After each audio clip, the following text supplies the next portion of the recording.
প্রযুক্তি দুনিয়ায় আবারও আলোড়ন ফেলে দিয়েছে মার্কিন টেক জায়ান্ট অ্যাপল। বিশ্বজুড়ে আলোচনার কেন্দ্রবিন্দুতে এখন নতুন আইফোন 17।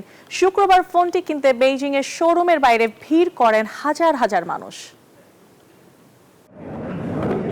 বিশাল লাইনে দাঁড়িয়ে শত শত মানুষ পছন্দের ফোনটি হাতে পেতেই এ অপেক্ষা। শুক্রবার সকাল 9টার আগেই দেখা যায় বেইজিং এর পূর্বাঞ্চল সান লিটুনের অ্যাপল স্টোরের বাইরে লম্বা লাইন। প্রায় 300 গ্রাহক অপেক্ষায় দাঁড়িয়ে নতুন ফোন হাতে পেতে। এবার পুরো ক্যামেরা সিস্টেমটি আপগ্রেড করা হয়েছে। এতে নতুন মুক্তা স্টাইলের ফটোগ্রাফি মোডও রয়েছে, যা আমি সত্যি পছন্দ করি। আমি শুনেছি যে এতে একটি অ্যাকশন মোডও রয়েছে মেয়েদের জন্য। বান্ডেল থাকলে প্রতি সেনমানিতে টাকা বাঁচবে। বিকাশ সেনমানি বান্ডেল কিনে জিতুন প্রতি লেনদেনে। সবচেয়ে গুরুত্বপূর্ণ বিষয় হলো ছবির মান।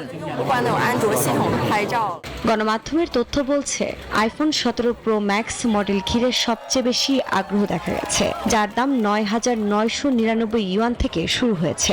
বিশ্লেষকরা বলছেন এটি হতে পারে 17 সিরিজের সর্বাধিক বিক্রিত মডেল।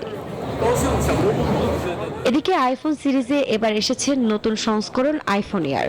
এটি হবে চীনের একমাত্র মডেল যেখানে টেলিকম অপারেটরদের সমর্থিত ই-সিম ব্যবহার করা যাবে। তবে এয়ার মডেলের প্রি অর্ডার চীনে এখনও শুরু হয়নি। অ্যাপল জানিয়েছে ই-সিম সেবা চালু হবে চায়না মোবাইল, চায়না টেলিকম ও চায়না ইউনিকমের অনুমোদনের পর।